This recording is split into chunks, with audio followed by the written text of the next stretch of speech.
Muy buenas tardes, mi nombre es Jaime Andrés Jaramillo Montoya y hoy les vengo a hablar sobre la paz territorial en Colombia. La paz territorial es la identificación de problemas de seguridad, convivencia y paz, especialmente en la articulación de, de la política, planes y proyectos entre los territorios, entre estos y el centro del país.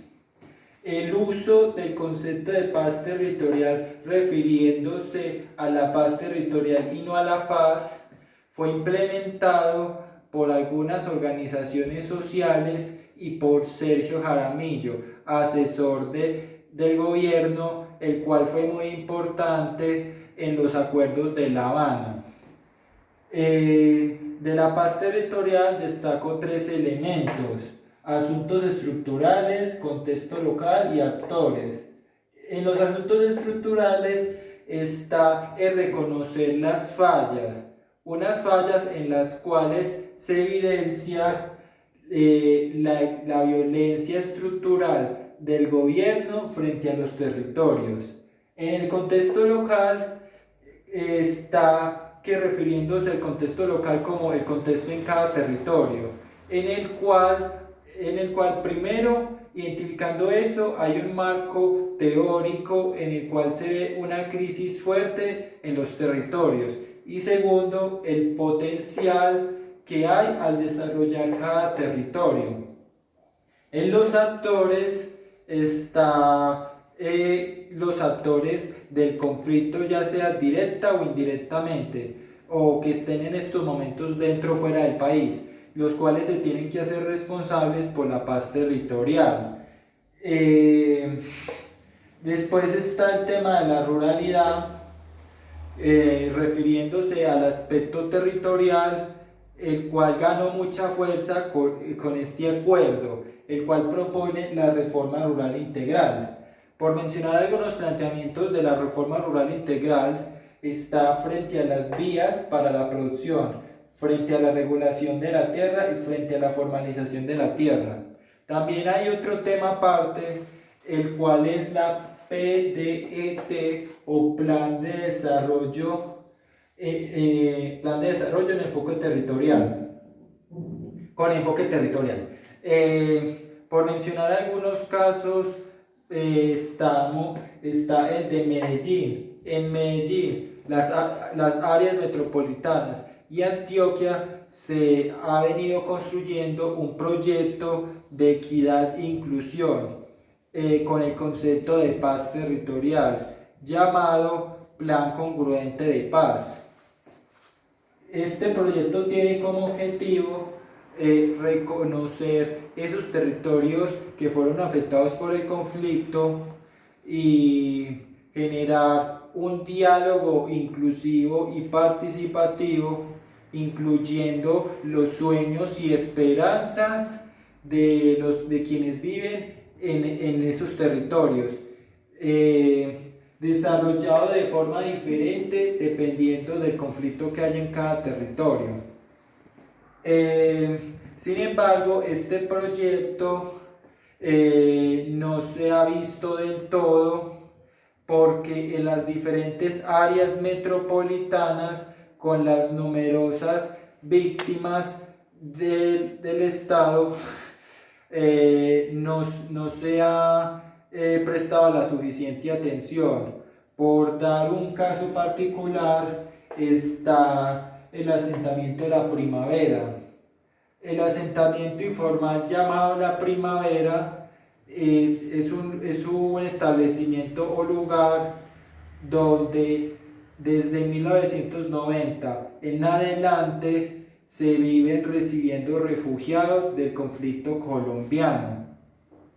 En la actualidad, estos refugiados ven su paz amenazada porque en el 2019 se propuso un proyecto llamado Tren de Cercanías de Antioquia, el cual se planea ejecutar para el 2020.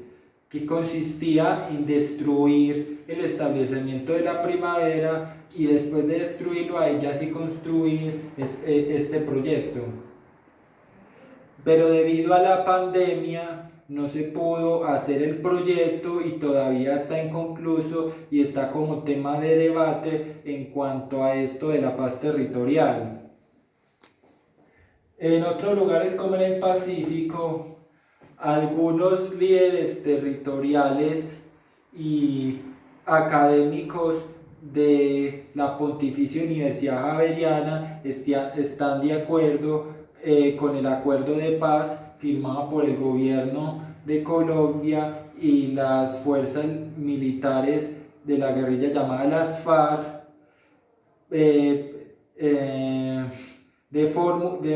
volver a formular ese acuerdo y proponer unos agentes o personas para respaldarlo. La Pontificia Universidad Javeriana hizo un conversatorio llamado Sistema de Reparación Integral, Avances y Contradicciones en la implementación de un referéndum. Este conversatorio tenía como participantes algunos líderes territoriales, académicos de otras universidades y estudiantes doctorados de la Universidad Javeriana.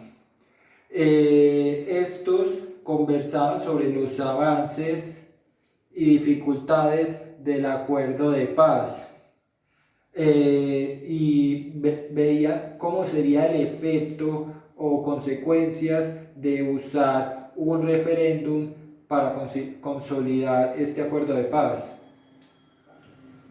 Por dar un ejemplo, la mayor discusión que se hubo en ese conversatorio fue el incumplimiento de la Constitución de 1991 y la violación de los estatutos sociales, estados sociales. Y hablaba el señor Albeiro Parra, sacerdote y líder regional del Pacífico,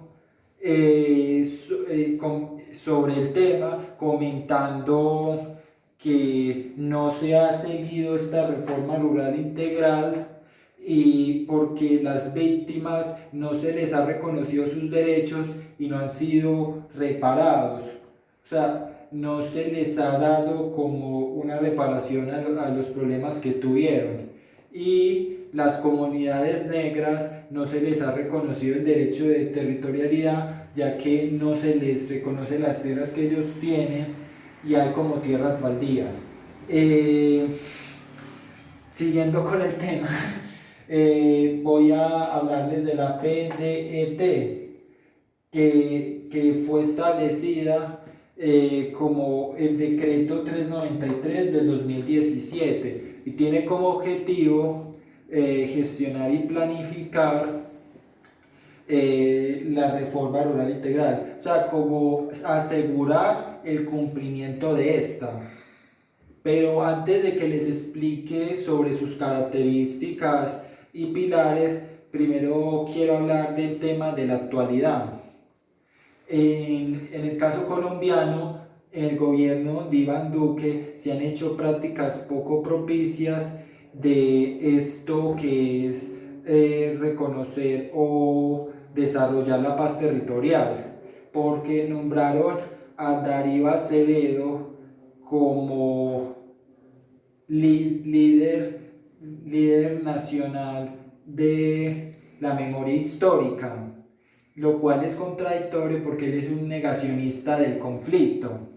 También está la aspersión de cultivos ilícitos con glifosfato. Y también está el uso de armas para particulares, armas de fuego, lo cual, o sea, una persona común no puede llevar armas o así porque eso, o sea, conduce a más violencia. O sea, esas prácticas son bastante cuestionables.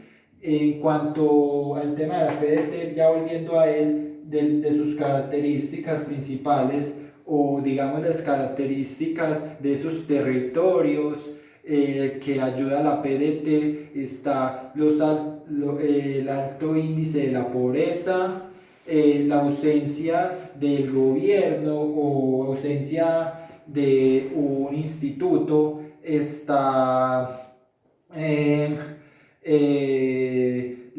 los afectados por el conflicto, o sea, los que todavía siguen siendo víctimas y no se han recuperado, y los que están afectados o hay una afectación en la economía por cultivos ilícitos.